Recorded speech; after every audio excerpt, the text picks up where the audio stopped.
Good evening and welcome to Daniel L. Hightower Wednesday on the Buddy Martin Show and Podcast. Yes, it's time again for Buddy Martin. Call him up and tell him what you're thinking. But be kind because he's doing the best he can.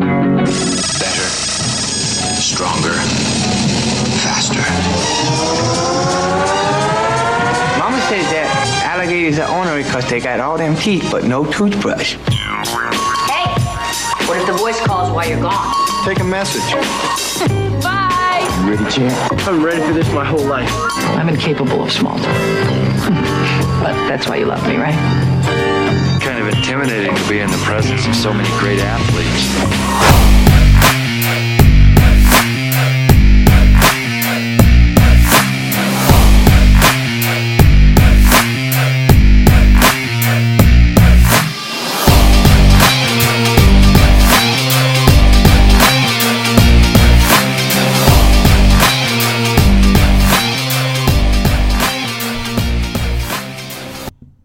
Hello, welcome to a Wednesday night. What a Wednesday it's been so far.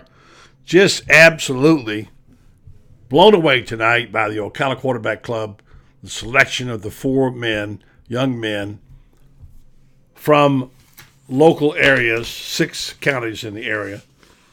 They appeared tonight with their coaches. And let me give a shout out to them right now before we go to Edgar Thompson. I'm telling you, these are some outstanding young men. One of them is going to win the Scott Brantley Award. Twice tonight, I thought I had the guy figured out I wanted, and next thing I knew, I've changed my mind.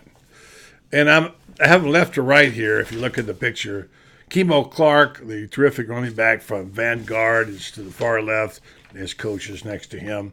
Let's see, this is Brian Dillard, terrific all-around runner, defensive back, special teams player, does it all from Lake Weir. Lake Weir won their first playoff game in history, thanks primarily to him. To his left is a guy you're going to see in a Gator uniform, Trent Whittemore, number 19 there. He's going to be a defensive back. He's got it all, offense, defense, grades. What an outstanding man from Buchholz. That's his dad and his coach. And next to him is Brian Morrow. Get used to hearing that name. He's going to Tennessee. He's the Westport quarterback. All four of them stood up and talked before the quarterback club tonight. And one of them will get this honor right here, which will be forthcoming sometime this spring. Those are the final four tonight. And I want to say congratulations to all the coaches and to all the players. And thank you for coming to the Ocala Quarterback Club. It's the first year we've done this. We're very excited about it. People walked out of there shaking their hands saying, wow, this is something else. So that's going on. Edgar Thompson will be joining us in just a moment. You know, Edgar, he's always got something special. We'll check with him on how things are going now up there in Gatorville. I mean, my goodness, what a finish to the season. We talked about it some tonight at the quarterback club. Everything you could ever have wanted after the midseason slump, losing back-to-back games and pulling out of it, and then doing what he did was just amazing, Mullen and his staff. So congratulations, and Gator fans, I know you're still reveling in all of that. And I don't blame you. You should revel for a while. We'll be getting in touch in just a moment with Edgar. We're going to talk tonight also with Hunter Turner. He is our new beat man down in Orlando for the Orlando Apollos. He'll be coming on later in the show. And then I have an interview with the play-by-play man for UCF. A friend of mine does a show in Orlando, Marc Daniels. We got some inside stuff on McKenize Milton, which I think you'll enjoy. And then, of course, tonight we'll talk a little bit about the bowl picture. Who knows, the bowl picture, and some things about coaching situation. So, and I know recruiting's right around the corner, so we'll be talking about that as well. I want to throw this on here first real quick before I get to Edgar. This is what happened tonight after the quarterback club meeting. Todd Swearingen, who is the chief scout, we have a scouting team that scouts these players out, started out with 53 players and wound up with 4. And here's the interview after the. Well, Todd Swearingen, we just got through with the quarterback club meeting, the 4 finalists for the Scott Brantley Award, and tonight was the time when they got to beat the 4 coaches and the 4 players, and it was very impressive, wasn't it? Yeah, it was very impressive, buddy. 4 terrific young men, 4 great coaches. I think they represent who they were tonight. All right, so we had Brian Dillard from Lake Worth High School. We had Trent Whittemore from Bugles High School out of Gainesville. We had Kimo Clark from Vanguard High School in Ocala. And we had Brian Maurer from Westport High School in Ocala. Those were all 4 finalists. For the Scott Brantley Trophy, first one, Ocala Quarterback Club. You, the Chief Scout, did a great job. I know you were beaming tonight, proud Yes, of it the was. 4 young men that got up there tonight, weren't you? Yeah, I mean, if you were here at the meeting, everybody that was here saw what kind of candidates that we had. Like I said, we started with over 50 kids that were nominated back in August. We pared it down to 20 on the preseason watch list. We took that to 10, and we brought these 4 here tonight. And it will be a very, very, very tough decision next week when we meet to start talking about who the finalist is to win this trophy. I changed my mind twice tonight. I did too. It's really hard. And I love what you said at the end. If they can go take a small piece of what Scott Brantley stood for in their football career. Yeah. And of course, Scott spoke to us tonight to tell what it meant to him. Yeah. Come back to their community and plant that seed. They've done a great thing. Yes, they have. Chief Scout for the Scott Brantley Trophy. Job well done, Todd Swearingen. Thank you, buddy. Thank you. That's Todd Swearingen. And it was a big night for everybody there, and really happy that it turned out like it did. Let's see if we can catch up with Mr. Edgar Thompson and see what's happening in his world of things. He, of course, is the beat man for the Sentinel. His Twitter address is, sounds like maybe Edgar's not answering his phone tonight. I don't know. We'll see. Oh, wait a minute. I think that's him. That would be Edgar Thompson. I mean, buddy, what do you think? I'm like a girl waiting for you to call me here, man? That was 3 rings. I didn't know, Edgar. I was getting a little nervous. So I build you up as a superstar program, and thousands are waiting. And well, I don't, if I could get Steve Spurrier and Terry Bradshaw on the first ring, I could get Edgar. I would think, right? Well, just kidding, brother. Good to have you. How you doing? Cold, aren't you? I was actually reading up on my man Magnus Carlsen's victory in the World Chess Championships. Oh, I didn't know you were a chess guy, huh? Not really. I find it fascinating that people can actually play the game. It's impossible. Well, I guess maybe I'll have to take you on sometime. Well, I'm terrible. You'll win. Oh, okay. But I'm just saying, I mean, it's fascinating to think that these people, I mean, these guys are complete geniuses that are playing. Of course this kid's like 30 years old. I mean, he's like the best ever, probably. It's unbelievable. But they can't. They're not well-rounded like us. Yeah. Right? He's from Norway. I don't know what his sport of choice is. You could be from Norway the way you're dressed tonight, dude. But biathlon, maybe. He's into that. I'm freezing. Well, what's going on? Don't you have heat there? I got the heat cranked up. It's freezing up here, man. Edgar, where are you from? Florida. Okay. I've been here 16 years, man. Well, wait a minute. You can't be from Florida and be here 16 years. Either you're here or not. Which one are you? Well, I mean, if you've been here it's 39 degrees in Gainesville right now. Yeah, it gets cold up there. And I live in a house that has jalousie windows and no insulation, so it gets cold. I'm nice and toasty, man. I'm feeling good. Edgar, I slept in the Phi Delta Theta house next to the exhaust fan where there was no wall. And that was my rent was $5 a month. So I know about cold in Gainesville. I can tell you about it. Not trying to top you. I'm just telling you. It does get cold there, I know. Yeah, I know, but I'm not 20 anymore. Well, I wasn't 20. I was 21 at the time, and working full time at the Gainesville I slept on the floor, on a mattress on the floor that I bought for $10. $10? Never heard of a mattress for $10. $10 mattress in Goodwill in Albuquerque when I first moved. Wait a minute. That sounds like a lead to a novel.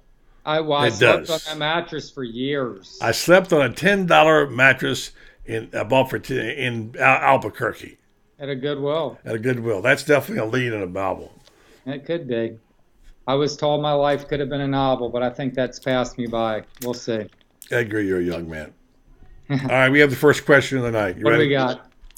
Robert Dotson, Edgar. Which Gators stay and who jumps to the NFL? Well, that's funny you asked that. Chauncey Gardner's mother is probably watching. So yeah, she does. She watches here. Petty, they call her online. No, and I mean Chauncey's decision, makes total sense. And he, but I will say this, and Marc Long and I debated this. And he said he's expecting a child in April, as he wrote. He doesn't need the distraction. But here's the thing: where's the distraction? I mean, we might talk to Chauncey Gardner twice before the bowl game if we're lucky. So we'll probably get him one time. So it isn't like we're going to be hammering him about that topic. Yep. Here's my thing: you're putting yourself in front of the team on some level. I think these guys should wait till the bowl games, go all in. You're here helping Dan Mullen get this thing going. This is a big bowl game. They're going to New Year's 6. There's no doubt they're going to New Year's 6. I don't think there's any scenarios that can knock them from 9 to 13. No. So they can't lose. Go all in. I mean, there's no way they're locked in at 9. They're going to go up. How can they not go? Of course they can go. I don't see any way they can't. So anyway, I mean, I don't know if they're going to go up, but they certainly are going to New Year's 6. So why wouldn't they? I mean, I don't even think. Back to your original question. Okay. So we know Chauncey's gone. Yeah.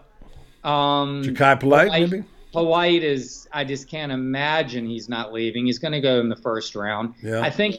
I mean, look, the guy's going to have to learn to set the edge and going to have to get more physical, but he's a supreme pass rusher. I think that Zuniga, redshirt junior, and he is a physical player, and he played his best game of the year probably against FSU. He's probably leaving. I mean, the Gators would love to have him back. I mean, him coming back would be a huge bonus. It's doubtful. Jawan Taylor is being touted by Todd McShay as the 12th best player in the draft. I don't even think John Hevesy thinks he's the best lineman on the team, talking to him.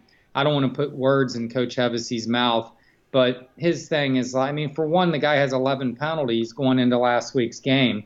I mean, he's got a lot to learn. He's a physical freak. He's a specimen. I mean, they joke about how he's a 3-pack at 335 pounds. I mean, he's got you can see his abs, and he's got a lot to learn. Obviously, if you have 11 penalties in 11 games, and I think Hevesy's point is, once you go to the league, you're in the league, and then you better produce, because if you don't, you're not going to be in there that long. So why not take the advantage of your coaching, of your nutrition, of your preparations here and stay? But yeah, he's probably going to leave. Van Jefferson, iffy, redshirt junior, looks good. I think he'll stay. He could use another year, I think, but he's 22 or 3 and has a child. Well, that's true. Those things. Listen. I was my senior year in school. My wife got pregnant, and I had 11 hours to go, and I was working full time in a job, and she was having a tough pregnancy, and I was driving back and forth to the University of Florida going to school, and I had to finally quit, and I had to quit something. So I basically what I did was I quit going to school, and if I'd been playing football, I would have quit playing football. So I get it. When you're 22 and you have a white baby on the way and you have no money. I mean, I get that. Well, Van, look, I don't know what his relationship with his dad is. His dad made a lot of money playing in the NFL. I'm sure he can get by one more year. And he's on scholarship. He gets a stipend. I think the baby doesn't even live in the state with him. I mean, it's with his mother. Bottom in Tennessee. But the bottom line is he might leave. P. Ryan is a junior who I think had a very good season. And you and I liked him from all season early on before he started breaking off runs. I mean, he's been my favorite back the whole time. Well, there's murmurings that he might leave. I don't know about that. I think he could come back and have a really big year for them. And then he had a pretty big year, actually. Jordan Scarlett, I think everyone kind of just thinks is going to leave. Yeah, I just think he didn't show me a whole lot this year. I mean, he's a physical, strong guy, but one run when he broke. He might be their third best back. Anyway, that's the rundown. All right, a couple more. There you go. Here's a couple more for Edgar. One of them is Edgar says it must be Cole. Is that a Florida State hat? U.S. Open 2010 Pebble Beach. Graham McDowell won. And you need one at Pebble Beach. That's for sure. It's cold there. Unfortunately, Phil, Ernie Els, and Tiger were in the mix in the back nine, and none of them could win. Graham McDowell's the nicest guy I ever meet, and he lives in Orlando, so that was nice. But kind of for Pebble Beach, you'd want a better winner. All right, which bowl? I mean, look, everybody's saying the peach. I mean, what do I know? I mean, there are people that study this, and it's their jobs to predict bowls, to comb through the rankings, etc. It's either the Fiesta or the peach. We do know that. It's one or the other. They're good scenarios. I mean, either one's good for the Gators. I think that Fiesta is going to be a tough travel. We talked about this for fans. I mean, that's a lot to ask to get on an airplane around the holidays and fly that distance for that money, yada, yada, yada, whereas you can drive to Atlanta. I think they'd be better served being in the Peach Bowl for the fans. Selfishly, it's going to maybe prevent me from even going home for the holidays, because now that you have this early signing period, December 19th, and then you got a game on the 29th, I mean, media is going to start on the 26th probably. You want to be in Orlando is where you want to be. No, not really. I think they're not going to the Citrus Bowl now at all. I felt like this team kind of looked about that level, but people behind them have not played great, and they're where they kind of deserve to be. I mean, I don't know if this is the 9th best football team in the country. I mean, it doesn't matter what you think or I think, they are. Well, no, they're ranked the 9th. Well, what else is there? Well, I mean, if you want to debate which team would beat that. Yeah, but if you want to debate what your rankings are, but here, people who say that drive me crazy because they say, I don't know if I don't know if Alabama's number one team either. Matchups. Why does it drive you crazy to talk about that? Because it's a fact. They're ranked the 9th best. It doesn't matter what we think. The committee's right. That's what you go on, don't you? I'm not saying they're right. I mean, Dan Wetzel, who I have the utmost respect for, I personally think is the Dan Wetzel's okay guy. He's pretty smart. He knows a little bit about it. But he's the number one best sports writer. So he says they're not the 9th? No. He's talking about how they should play an 8-team playoff. Okay, Edgar, that's that's nuts. The first weeks on college campuses rather than giving this money to big cities and NFL, blah, blah, blah. But he's talking about also that he just wishes they just do a computer thing. I mean, just do a computer, put in the resumes. Oh, no, please, no computers. Well, whatever. We can argue about this all night. I'm just saying Stuart Mandel, who knows more and follows college football better than either of us. He is very astute. Okay. He said yesterday, he tweeted yesterday, do Florida fans even believe? I saw it. Okay. So well, it's a stupid question. It's a stupid question. Of course they think they're the 9th best. Does that mean they are? I don't know. It doesn't matter. It doesn't matter, Edgar. I retweeted it. I saw it. Okay. And half the people were like, no. So it's a debate. It's interesting. Okay. All right. It's a discussion point. All right. I'll give you that. Are they the 9th best team in the country is all I said. And that's based on if you start playing games, not based on a ranking. Well, there's Georgia, the 4th best team in the country. Who? Georgia is play this weekend. Is UCF the 8th best team in the country? I mean, I can go through every position, every ranking and answer that question, every one. And it doesn't really matter except to say everyone, Alabama included. Okay, Alabama that just became the first team since 1888 to beat every opponent by 20 points. Hang on. So what? I can give you Nebraska in 2000, and I go back to 1995 and tell you about. I mean, yeah, I get it. I get all that. Well, they're number one. But what happens to people when they get so upset with us guys in the media, and I still count myself there, although I don't write for newspapers anymore. That's fine. But I've considered myself somewhat of a journalist. People in the everyday walk of life get sick and tired of our so-called expertise that we can declare this as if it's coming down on the mountain with Moses on stone tablets, and that makes it so. I mean, what are we declaring? I haven't declared anything. What are we declaring? Well, I mean, is the world flat? Well, buddy, I'm trying to figure out what you're saying that we declared. We haven't declared a dang thing. I don't mean that particular issue. I mean in general. You know, I've done it. I've been a columnist. I've done it. I've made some stupid declarations. We're stupid. Well, I wasn't declaring anything. I just put the question out there. Okay. Well, what is the question? Are they the ninth? And do you think they're the ninth? All right. Let me ask you the question, Edgar, because we like to have spirited debate. And I enjoy having that with you. Well,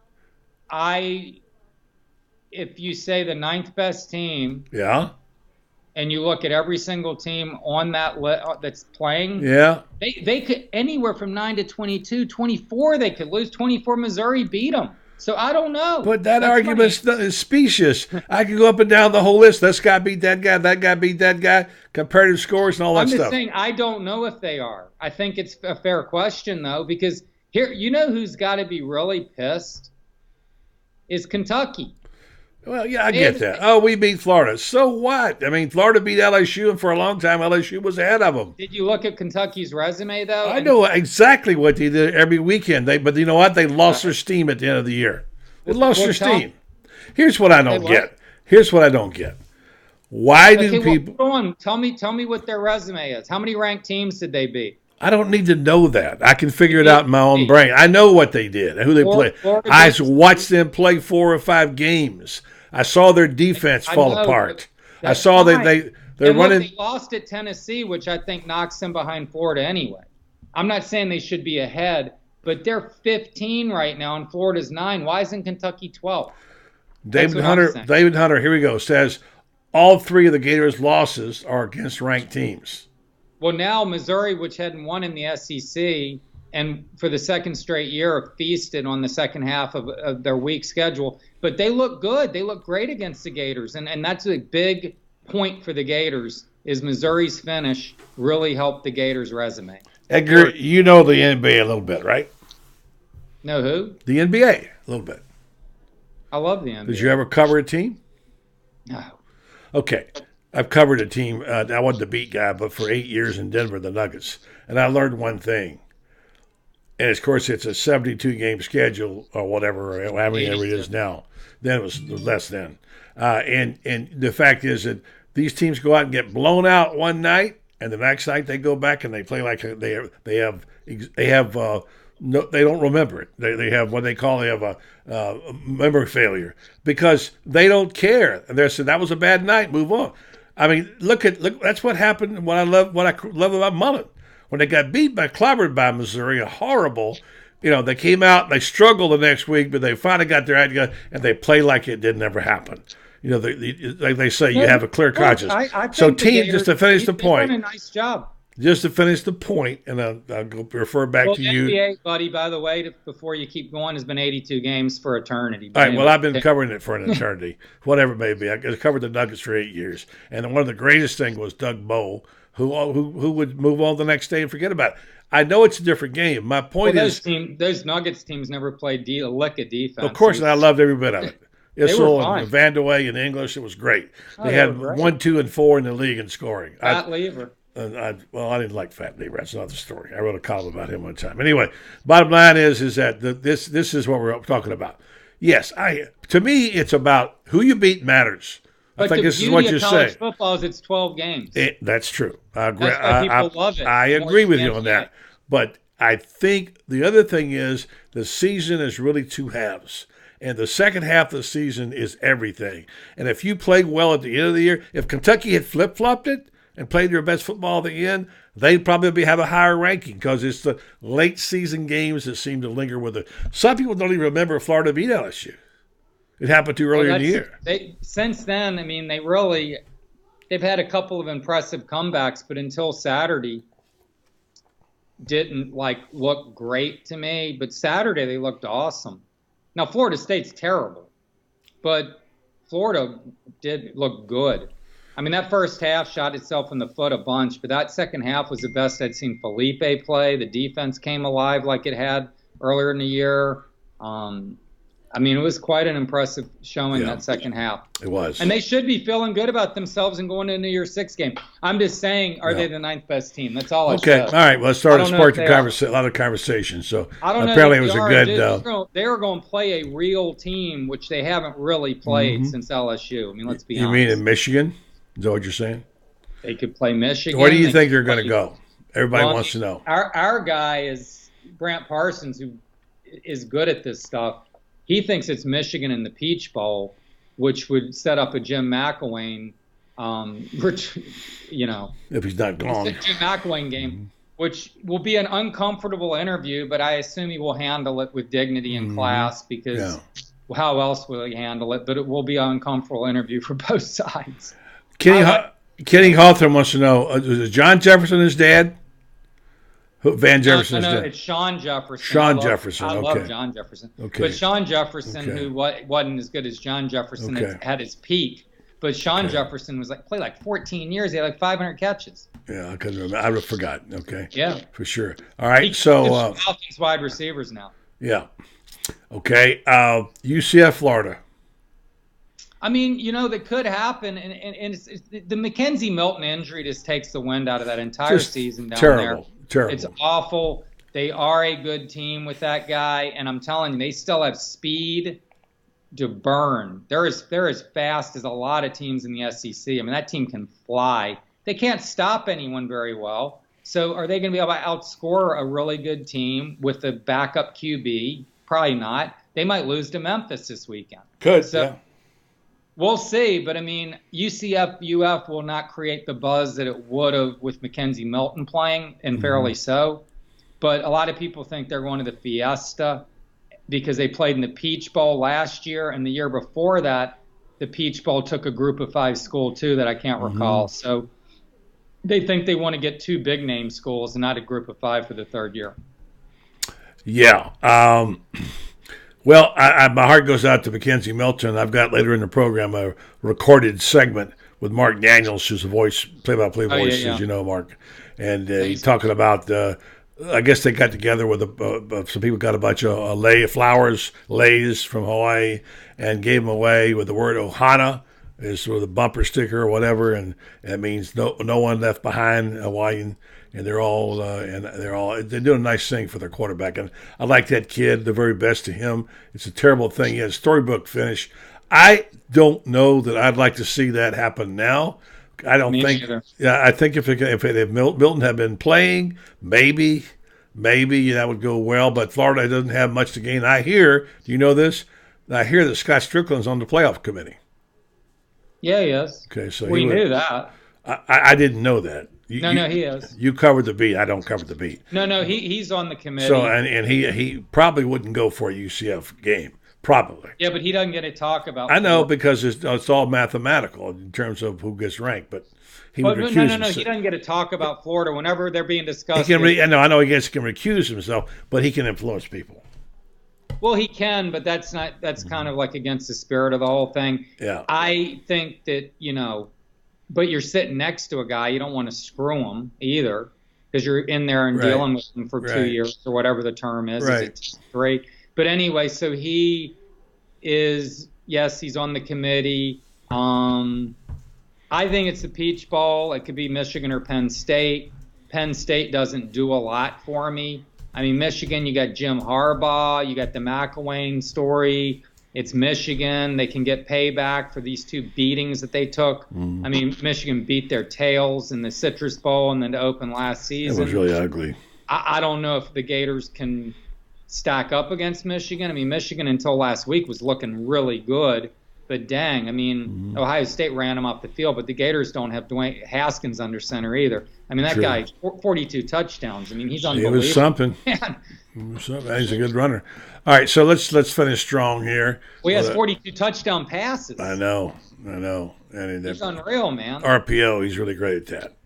Yeah, he's unreal. But look, the Gators, man, it'll be a good game whenever they play them in a good matchup, and they're going to have to come to play. You got a fun team to cover, Edgar. Yeah, it's been fun. Mullen's awesome, man. I just like the guy. Yeah, he's like a real dude. I mean, you're dealing with the guy. He's just a human being, man. I mean, I'm not saying that Urban, I actually liked the 2 years I covered. We got along fine. But there, it was Urban. I mean, there was this between you. Muschamp is a good dude, but I mean, he was bristled at everything. And McElwain, I mean, I got along with the guy, but he did have a shtick. Mullins is real. And I like dealing with someone who's just a nice, guy. Yeah. He's just a normal dude. He's just a normal guy who coaches football, in my mind. Yeah. All right. So, what do you think about Jeff Brom staying at Purdue tonight? That was announced. Well, did he say he's staying? Yeah, he's staying. Yeah. Oh, that's pretty surprising. Yeah, and then I was actually reading some newspapers catching up, but anyway, I didn't see it. yeah, and also Chris Lowe points out that Paul Johnson, who's out at Georgia Tech, I didn't know this. He finished first or second in the Coastal Division 7 out of 11 seasons. Yeah, I saw he was out, and I tell you, I thought that guy was a pretty dang brilliant coach and play caller. I mean, that triple option, man, when he got that thing rolling, it was beautiful to watch the way he would call plays. I agree. I agree. A lot of people are going to be glad he's gone. I have a good friend who's Georgia Tech Columbus. He's cheering tonight. I don't mean Georgia Tech. I mean like Miami that always struggled against. Well, them. I mean, hey, and here's the other thing. I mean, yeah, and look at what's wrong with Paul Johnson? LSU, Texas A&M 7 overtimes. You can't. When that stuff happens, they say, "Well, this is awful. We got to get us a coach that could coach offense." It's just a different system. Same reason Tennessee used to run the single wing and what have you. But they were. I mean, Georgia Tech had some good years, man. But anyway, no doubt about it, they did. All right, what do you want to talk about? You got about 3 more minutes to get maximum out of you. I want to get my money's worth. What do you got? Let's talk about scenario of the playoffs. What happens if Alabama gets beat by Georgia? The Gators go to the Sugar Bowl. Okay, then what happens to the top 4? Presuming Notre Dame wins. Well, no, I mean, I think Alabama would drop to 4. Georgia would move up to like 3, Notre Dame 2, and Clemson 1. It could be 2 SEC teams in there. We got 4 SEC teams in the top 10. Yeah, I can't. You can't drop Alabama from one to 5. I agree. I mean, even if they get the brakes beat off of them, then that ain't going to happen. Yeah. I mean, they could lose. I mean, I think that Georgia has a lot of playmakers from. I mean, I was just looking at a mock draft because I was trying to see where C.J. Henderson was going in 2 years or next year. C.J. Henderson just got here 2 years ago. No, C.J. Henderson next year. Yeah, okay. I was looking at where he'd go next year, not the next draft, 2020. And they had him at 20. But Fromm, they had second behind Tua. Yeah. So that's what they think of Fromm. And Fromm, with his receivers and that run game, and I just think their defense is kind of shaky at times. Georgia's going to have to score a lot of points. Yeah, that's for sure. Any recruiting news? I don't have any recruiting news, but I tell you, I'm going to start digging into it because Chris Hayes, who is our recruiting writer or has been forced to cover the Magic because the guy left for the Athletic. So he's been languishing on recruiting, and now I need to get up to speed. But it looks like Mullen is beating they got a 4-star guy yesterday, a receiver, and he's all over the Southeast right now. You mean the kid from Vanguard who's a sophomore? Is that who it was? He's a quarterback right now. Yeah, he's in Vanguard. Rucker. Oh, so it's not even for this coming class? No, I don't know if that's the one you're talking about, but there's this 21 commit who's a quarterback now. Vanguard was very good. They got beat. I don't do anything to help this class, and this is a pivotal class. Yeah, it's a huge class. Yeah, we'll see how that turns out, what happens there. All right, so we'll just get into the recruiting thing. It's like in 2 weeks. 3 weeks from today. No, I know what sophomores aren't going to sign. Seniors are going to. I know it's going to come upon you in a sudden. And we'll see how it all turns out. And, of course, the people will already be panicking, jumping off of cliffs and what have you here in a few weeks. They have 3 weeks, but they have to do some work. Yeah. But he's got some positive momentum, and getting into a good bowl game and getting a lot of buzz is going to really help. Yeah, for sure. All right, Edgar, as usual, get warm, will you? I feel like I need to send you a ski jacket or something. Oh, I have them. I lived in New Mexico for years, so I can. Mexico's got pretty good climate, though. They're not bad.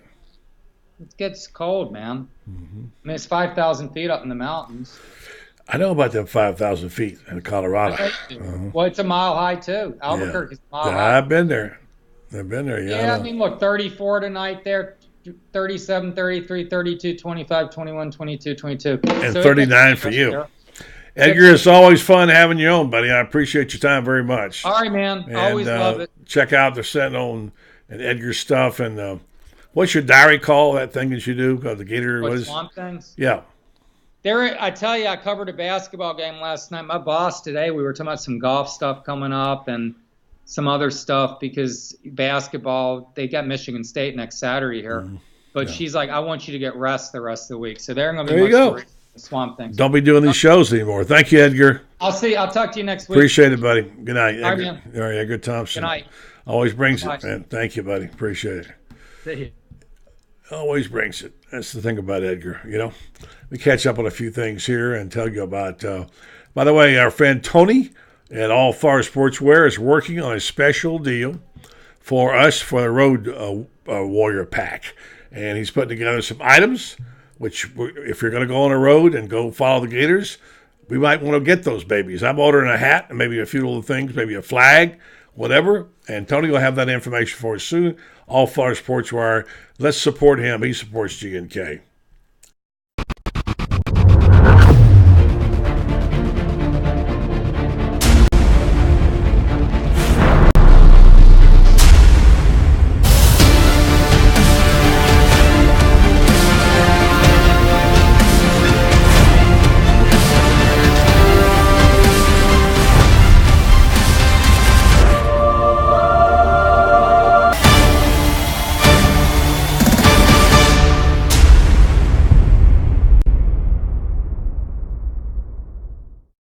allfairsportswear.com. Support him. They support us. Thanks very much to Tony and Ashley. I want to tell you about Red Star Medical Research now. Red Star very much supports the Scott Brantley Trophy and the 4 finalists and the big event coming up next spring.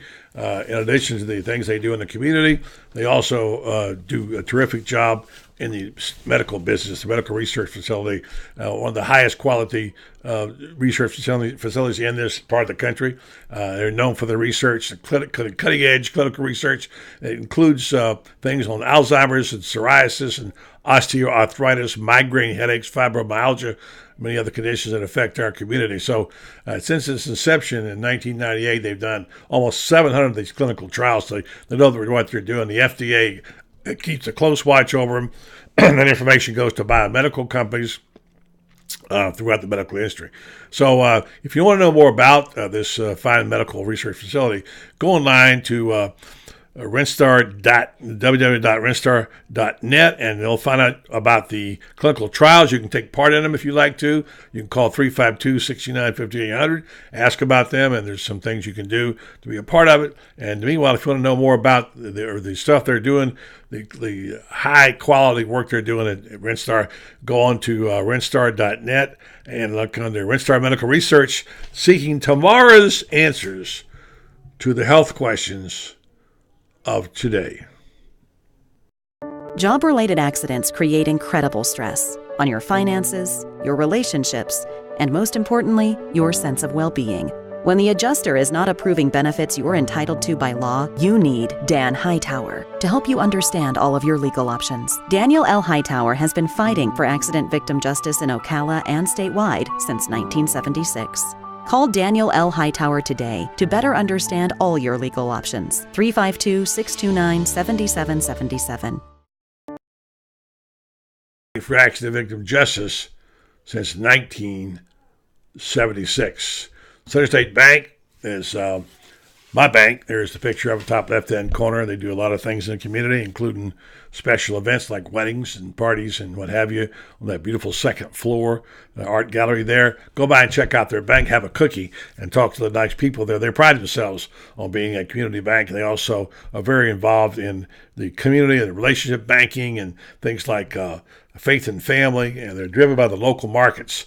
Renstar has 30 counties and 82 locations in Florida where you get to one of their banks and check out what their terms are and learn more about who they are.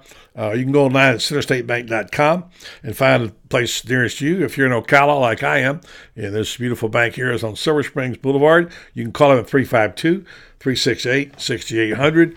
Center State Bank, centered on community and customer service. All right, a chance to visit with the play-by-play voice of UCF. And UCF is quite the story. As you know, the quarterback lost of the season, McKenize Milton. This team is still undefeated. They've changed coaches. They keep on winning. You can disparage them all you want to, but they have had one incredible run. Yet we don't quite give them the respect probably that they deserve. I talked with Marc Daniels about it, and and about this latest thing with McKenize Milton, who's won the hearts and minds of people in Orlando. Out to our Red Star split screen hotline, talk to the voice of the UCF Knights, the director of broadcasting, friend of mine, long time. He does a show in the game in Orlando, Marc Daniels. Marc, it's been quite a year, and it's not over. No, it's been another great run for UCF, buddy. And the win streak is at 24, and yet as UCF has gone through another unbeaten regular season, we find ourselves with a very a tough situation, losing your leader, McKenize Milton, the way he went down, and adversity comes in many different forms, and now this football team will have to deal with it as they did a year ago in a different form, kind of knowing that Scott Frost was leaving. But now, without McKenize, next man up of sorts, UCF gets set from the conference championship game. Let's talk first about McKenize, and then about the championship game. Horrible injury. I notice all these statements are coming from the family. He apparently has had surgery. We don't know many details. What do you know? I know some details out of respect to the family and to the program and those involved. It'll stay there. I think people know that McKenize suffered a very serious injury that did require immediate medical assistance both on the field, and can't say enough about the incredible job done by both the South Florida UCF medical staff as well as the medical team that was there at the stadium. The doctors and the nurses and staff at Tampa General Hospital have just been phenomenal, and they were during the immediate time of need. He did have surgery on Friday night and, remains hospitalized, has obviously some additional procedures that, will be done at some point. There's been a lot of media speculation, buddy, and I know it's all done with good intentions. The media tries to get information to the fans, and whether you're UCF or just college football fans, and some of it's been, not accurate and stuff. McKenzie's got a long road here, and speculation about all sorts of things. Right now it's just not the time. I think we all need to honor the family's wishes and allow them to pass information along as they feel comfortable. And, hopefully we get, updates along the way that, give us an indication that McKenize is making progress. We totally respect that. That's why we want to go to the voice of the Knights, as someone who knows the situation, and not speculate, and give us what you can. And thank you for that. It's been an outpouring of the community in many ways. Of course, when something like that is always tragic when that happens, but to have it happen to a young man like him, rounding up his another terrific year and a Cinderella story that we all know about, and the blossoming of UCF. This coming just a week after the moment in the sun you had with game day there in Orlando. I can't begin to realize what that would be about. It must have been amazing. Then to have this happen, it could be a downer. But the community is trying to pick people up, and I read about the fact that there's all these leis are going to be handed out with the word Ohana on it, and which means nobody left behind, I believe. What can you tell us about that? Well, McKenize, of course, is from Hawaii, and is very proud of his home state. And the idea that kind of sprung up from fans, social media, about what could they do to show their support and love for McKenize. And people talked about, perhaps, wearing a Hawaiian lei. And UCF has stepped forward, and there'll be 40,000 leis that'll be handed out for those coming into the stadium. Ohana is a Hawaiian term for family and caring for others and leaving no one behind. It's something that McKenzie's always used long before this injury.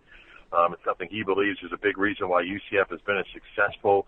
It's just brotherhood, belief in your teammates and stuff. And so it's one way UCF feels that, they can help honor him. And, it's a very emotional week, buddy, because of how important McKenize is to UCF. And yet I think there's a football team that wants to kind of go out and play for him as they did last Friday at South Florida, and, respect their opponent. And there's a lot on the line for UCF here. So, it's just a way of the school and its fan base to let McKenize know that, they love him and support him and appreciate everything he's done for UCF and, the best in his recovery. You've covered sports a long time. You've been doing radio a long time. You met lots and lots of athletes. Sometimes we tend to exaggerate the character or the athleticism, but put into context the kind of young man that McKenize Milton is. We know he's a terrific quarterback. You know him personally. Give us an insight to him as a man. Well, buddy, last year when you and I talked about the UCF season, we kept talking about Shaquem Griffin and the impact of him as a vocal and spiritual leader for UCF on the field and his impact with people off the field. And, those players don't come along every recruiting cycle. And, you wonder for football reasons, well, who's going to be a leader? Who's going to be a guy that kind of steps forward? And by the quarterback position, that's somewhat natural. But even before the injury that happened on Friday, as the year was building along, McKenize was that person that kind of took over that role that Shaquem had. And not just in the locker room on the practice field, but impacting people off the field from, families with, struggling kids that are dealing with handicap, just as we saw with Shaquem, and understanding what that relationship is, taking that time to pose for that picture, just as, Florida's got and all across college football, great young men that understand the role they play. But McKenzie's a great, young man, always a smile, always time for people, tough as nails on the football field, a really, really smart football player, like a coach in the field for you. And, certainly has had his impact at UCF, and that will go on long after, whatever the football career is. And a special guy and easy to, root for and easy to, rally behind. Ohana. I had not heard that word before. I have some Hawaiian friends. I have the picture on the screen now of the lei around the word Ohana. So I'm sure that word will become very, very popular if it hasn't already. And good on the people who put it together, and another good job, not just of marketing, because this is beyond that, of showing that you care for your people and your players. And it's a bonding thing, which I think is terrific. Congratulations to those who did that. Now on to the business of Saturday. Memphis, a team that has caused some trouble in the past. Now you don't have McKenize Milton. You have another quarterback who, by the way, played awfully good and to come in, and he did against USF and pull out the win. It's an important game, and it probably is as big a game as it's going to get, and it determines the future of UCF, who may go to looks like we'll go to a New Year's Six game, and maybe if they lose, who knows? Tell us about what they expect on the field against Memphis. Well, Darryl Mack is 6'3", 235, and absolutely looks the part. He wears number 8, which Dante Culpepper wore, and unfair to compare anybody to Dante, but Darryl runs kind of like Dante did. It takes more than one guy to bring him down. Darryl's a redshirt freshman. He's got a cannon for an arm, buddy, but just doesn't have the experience. He has played in games this past year when UCF had a big lead, and then started the week that UCF won at East Carolina when McKenize was not healthy enough to play. And it's just a question of accuracy and experience, and each snap is learning experience for him. He doesn't have to be McKenize Milton, and there's some things that he can't do that McKenize does, and vice versa. You love the experience, obviously, and the talent of McKenize, but now the football team has to rally around Darryl. He's more of a run threat.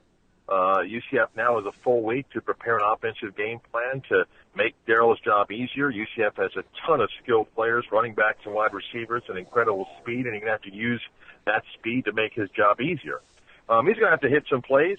He did against USF, a big 3rd and 8 for 47 yards to Redrick Snelson, a talented receiver. He's going to need to hit some short plays that, help balance an attack. UCF has been a tremendous running team this year. So Darryl's going to make some plays, and then UCF's defense, which has been outstanding the last 2 weeks, which has allowed 2 offensive touchdowns. One of them, in a meaningless time against Cincinnati, but they're going to have to step up and play. When UCF was down 16 to Memphis on the road and came back and won, Memphis got rolled by Missouri the next week. Well, since then, Memphis has just been on a roll again. Their offense is putting up 40, 50 points, tremendous running game. So they're going to have a ton of confidence. Luck, whatever you want to call it, and not their fault, but the last 2 teams they played were missing their franchise quarterbacks. They played a Houston team, and a lot of people don't know about Derek King, but he's an incredible athlete at Houston, passing and running and put up monster numbers. He hurt his ankle and missed that football game last week, which was to determine the American West, and now Memphis gets UCF without McKenize Milton. Not their fault. They got a chance to win a conference championship. This will mark the 4th time in 2 years that UCF and Memphis will play. Last season they played after a change of date with a hurricane. UCF blew out Memphis, and then the famous double overtime game where UCF won, and then this year UCF winning on the road there. So Memphis is a quality opponent, exciting offense, and UCF's going to have to emotionally put aside the situation with McKenize, use that as a motivation to get out there and play. And Guys have to make plays to win championships, and you can't worry about playoff rankings and all that stuff. They can't take away a championship that turns on the field, and that's what these guys have a chance to do Saturday. Marc Daniels, the voice of the UCF Knights. And final question. We can't really go past Saturday because so much will be determined. But let's play like it for a second, okay? Everybody wants to talk about UCF, Florida. Is it a good matchup? It's not an optimum for UCF without McKenize Milton. Some people are saying it wouldn't be a good draw for the Fiesta Bowl. Doubt Florida fans would travel well there. Give me your projections. We're just playing games now. I know you like to stick the facts, but where do you see this going optimally? Is there a chance UCF and Florida could play in a bowl? Well, for UCF, if they win Saturday, they're guaranteed a spot in the New Year's Six Bowl. That would either be the Fiesta Bowl or the Peach Bowl. If UCF loses, they don't qualify because you have to be a Group of 5 champion to play in a New Year's Six Bowl. It's ridiculous. You don't have to win a division in the Power 5 leagues you can play, but you have to win a conference title. But that's just the way it is. Mm-hmm. So if UCF is fortunate to win, it's one of those two games. But it's my belief, and just my opinion, that the playoff committee is concerned about the 4 teams that they put in the playoffs. I believe after that, even though their bylaws talk about highest-ranking matchups, I believe the television partner becomes a major player in that. I agree. I know that athletic directors and other members of the playoff committee need to recuse themselves when their schools are brought up for discussion. I'm not quite sure that Mr. Strickland, who sits in the playoff committee, would like a matchup at UCF, and I say this, please understand, not because he's afraid to play UCF or they wouldn't want to do that. It's one of those games that UCF has a lot more to gain than perhaps Florida would in a situation like that. Yeah. Would I like to see the matchup? I would love to see it. Mm-hmm. I'd love to see it in Atlanta, not because I'm predicting UCF would beat Florida. I just think it would be great to put those two teams together. I think UCF would bring 40,000 fans. I think Florida would bring their usual 40 or 50,000. They would sell hotel rooms, and that town would be jumping to celebrate what's been a great Florida year with what will be another great UCF year. I'm just not quite sure of that. I think it's my opinion the Peach Bowl might be more attractive to a Penn State-Florida State matchup. Not Florida State, Florida. I mean, Penn State-Florida matchup. Yeah, right. And, so maybe that comes into play. If UCF ends up going to the Fiesta Bowl, it's one of those you'd scratch your head going, wow, you have a chance to put those teams in Atlanta. Would you play Florida, UCF, a couple thousand miles away and not get the same amount of people traveling? So, a lot of different scenarios, and the one buddy that I at least like to see play itself out, and it's my belief, fair or not, life's not fair.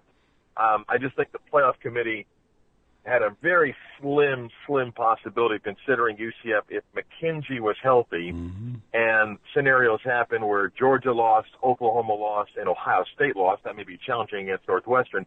And if UCF was sitting there unbeaten and everybody else in the Power 5 had 2 losses, I think the committee might really be in a tough spot to not put UCF in. I almost think McKenzie's injury gives them an out. Yeah. But I'd love to see Rob Mullins, the playoff chair, explain a scenario where UCF did win, and it was Alabama, Clemson, Notre Dame, UCF, and they justify any of those other 2-loss teams.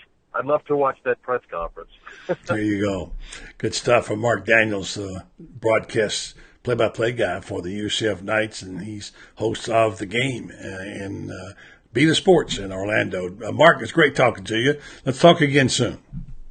Okay, buddy. Thank you. Have a good day. Thank you. Okay, you hear what Marc said there. I root for UCF. I think they are a good representative of our state. I know it's fun to make fun of them and all that sort of stuff, but the fact is that there's been an unbelievable story there. So, all right, so we're going to hear from Hunter Turner in just a minute. We're going to take a look at the new uniforms for the Orlando Apollos. You been following that stuff? We're going to follow it some. First, right now, though, we're going to follow this.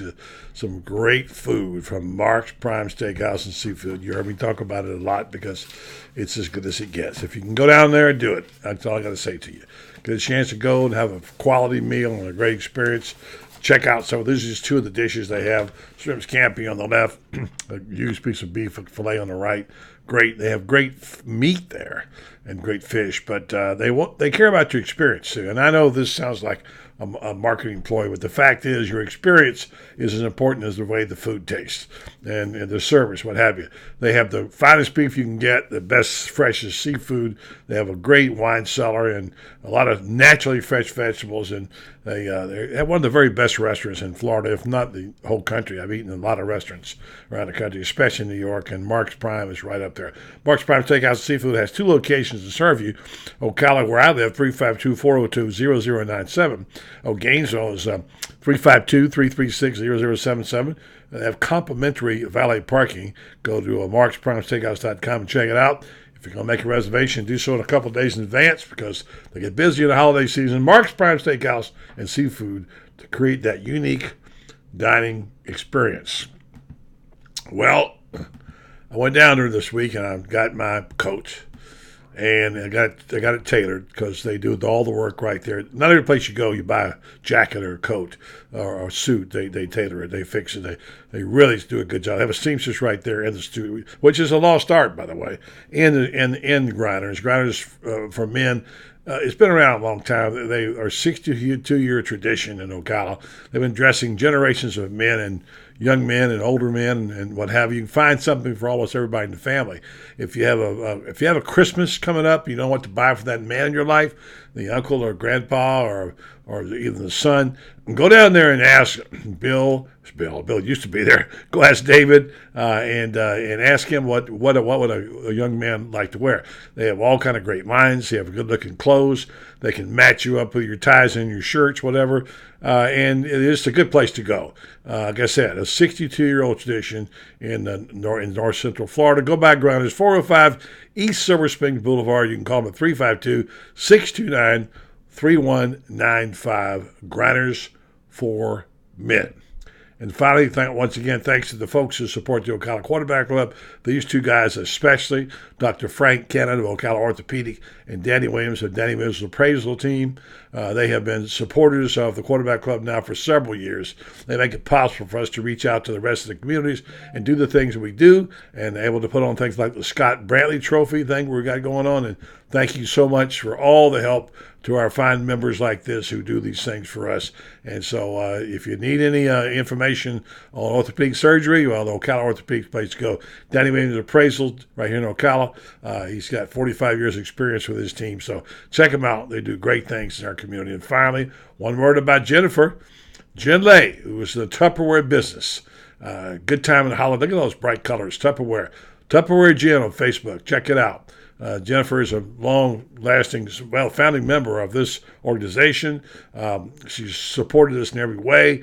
This is a business which she has now, and she'd like very much to be able to set you up. So if you can go on Tupperware Jen, Facebook, check out the holiday stuff. Plenty of good things there. I bought some stuff from her. You should too. All right, we're expecting to hear from Hunter, I think, Hunter Turner, and we will find out what is going on with him. Yes, please do call Hunter. I was just saying right now, in fact, I'll call you, Hunter. Hunter's a former intern for me. We worked together at radio. And Hunter's a sports maven. He loves all kinds of sports. He especially loves covering football and the Gators. But now he's got a brand new job.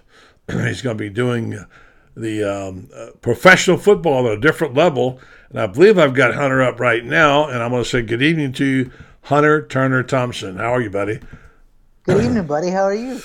I'm very good. It's good to see you and hear you again. It's been a while. Hunter and I have been doing radio and streaming for quite some time.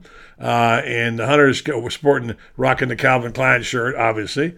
Got to get you one of those nice-looking Gators shirts that we've got from All Florida Sportswear, and check it out and get you fixed up. The Hunter, you know, I wear my G&K shirt all the time, but I know you do. Every Saturday. Saturday. Looks good on you too, bro. Absolutely. Well, I don't know all these guys. I know a few of them. They got their draft last night, and can you go over the list and tell me? I got the picture you sent of the uniforms will show, and I've talked to Coach Spurrier a little bit about it. You're going to be our beat man down there this year. Covered those Apollos, right? Oh, absolutely, buddy. Well, last night they went ahead and they they drafted Garrett Gilbert, I guess, was the first pick, and he threw 9,000 for 9,000 yards, has a 58.7% completion percentage, threw 49 TDs and 45 interceptions in college at Texas and SMU. Mm-hmm. And then you got, of course, Stephen Morris, who most fans will know from his time at Miami. He threw for about 7,896 with a 57.7% completion percentage, 49 TDs, and 30 interceptions. And then, of course, there's Austin Appleby. How about, wait a minute, Hunter, you sighed when you said that. You went, there's Austin Appleby. You're not happy about that? The McElwain train is hitting the Apollos now, too. The McElwain train. Pretty good line.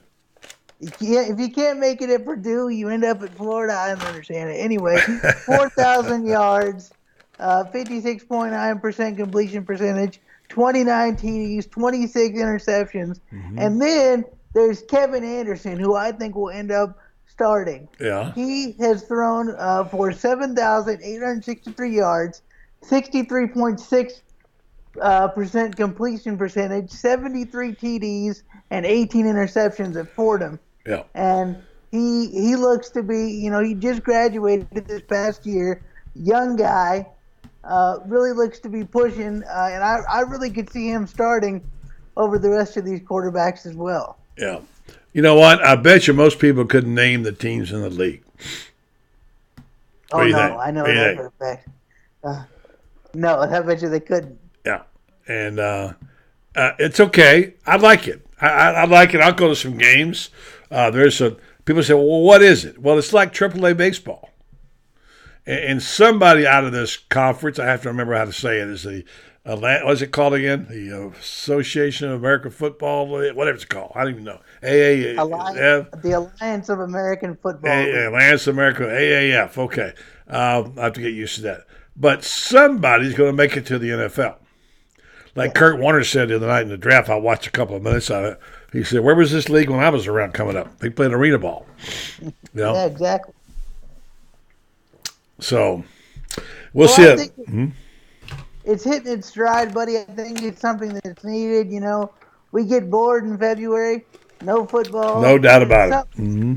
It's hitting the perfect time, and I think Coach Spurrier, he'll make it a lot of fun. Anytime he has a press conference, there's something newsworthy comes out of it. So it'll be a lot of fun. Yeah. You want me to show the picture of the uniform? Absolutely. All right. So it's not too bad. It looks a little familiar. Little bit familiar. It has a few things, a little bit of colors that look like they might, like orange and blue. You know what I'm saying? Pretty good looking unis, though, aren't they? You can't see them from here, but you send them to them. You know what I'm talking about? The white pants and the blue socks and the blue leggings and the two-tone jerseys. And they look kind of a little bit throwback, huh? Absolutely, and I kind of like the white. I was skeptical at first, kind of look like an away jersey, but then it grew on me with the blue and orange trim. Right. I really like it. Yeah. All right, so what are you going to tell us about? How are you going to cover this team? What are you going to tell us about it? And who's your favorite player so far with the Apollos? Well, right now, I think you're going to see, like I said, Kevin Anderson. I'm really looking forward to see what he can do as far as the quarterbacks go. I'm going to do some scouting this weekend, go a deep dive in the roster. You can check out the G&K page, and I'll be throwing my deep dive article into the roster and telling you all about some of the Florida players and players from all across the state that have played college ball that are now on the Apollos. So we'll do a deep dive this weekend. Can't wait. 30 seconds. Phil and Tiger. I don't know. What do you say about it? Hunter has worked at the Golf Channel a long time, and he knows all those people. They hang out. Tiger comes over and talks to him all the time. So, what? Your man Tiger. What do you think of this thing? I didn't pay the money. Did you pay the money? I paid the money, and It was a lot of mouth breathing from Phil Mickelson. He said that he put on too much weight, and that's why he was breathing so heavy he couldn't keep up with Tiger Woods. But of course, Phil wins 22 holes. It's just a money grab. It's what it is. It's a money grab. That's all it was. exhibition money grab. But it was fun. It was They fun. grabbed your $25, didn't they? It sure did. They absolutely did.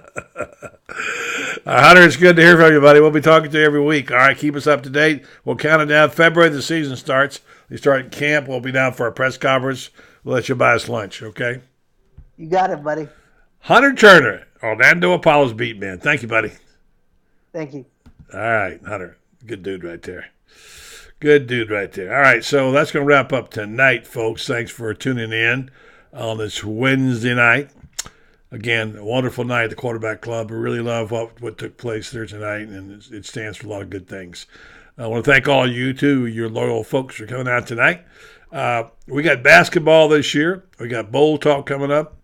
Tomorrow night we'll have Cassidy Hill. I always like Cassidy.